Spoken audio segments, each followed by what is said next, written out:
2023 ഒക്ടോബറിൽ നമ്മുടെ വീടുകളിൽ ജപമാല മാസമാണ്. മാതാവിൻ്റെ രൂപം കൊണ്ടുവന്ന് പ്രാർത്ഥിക്കും, കൊന്ത ചൊല്ലും.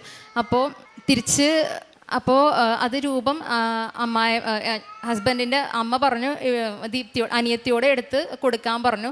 അനിയത്തി മാതാവിൻ്റെ രൂപം എടുത്തപ്പോൾ അവളുടെ കയ്യിൽ ഒരു ഷോക്ക് അടിക്കുന്ന പോലെ, ഒരു തരിപ്പ് പോലെ അനുഭവപ്പെട്ടു. അനിയത്തി അമ്മോട് പറഞ്ഞപ്പോൾ അമ്മ പറഞ്ഞത് മാതാവ് നിന്നെ അനുഗ്രഹിച്ചതായിരിക്കും എന്ന് പറഞ്ഞു. പിറ്റേ ദിവസം ഇവർ ചെക്ക് ചെയ്തപ്പോൾ, അത് ഒക്ടോബർ മാസത്തിലായിരുന്നു, പിറ്റേ ദിവസം ഇവർ ചെക്ക് ചെയ്തപ്പോൾ ഈ കുട്ടി പ്രഗ്നൻ്റ് ആണ്. അതുപോലെ തന്നെ 2024 മെയ് മാസത്തിൽ ഇവർക്ക് ആരോഗ്യമുള്ളൊരു ആൺകുഞ്ഞിനെ നൽകി ദൈവം അവരെ അനുഗ്രഹിച്ചു. ഇവർക്ക് 2 പേർക്കും ഈ വൈകല്യങ്ങളുള്ളവരാണെങ്കിലും ഈ കുട്ടിക്ക് യാതൊരു കുഴപ്പമില്ല.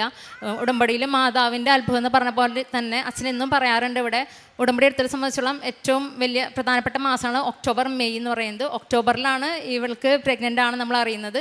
മെയ് മാസത്തിലാണ് ഉടമ്പടി അടയാളമായിട്ട് ഞങ്ങളുടെ കുഞ്ഞിനെ കിട്ടുന്നത്. അതാണ് എൻ്റെ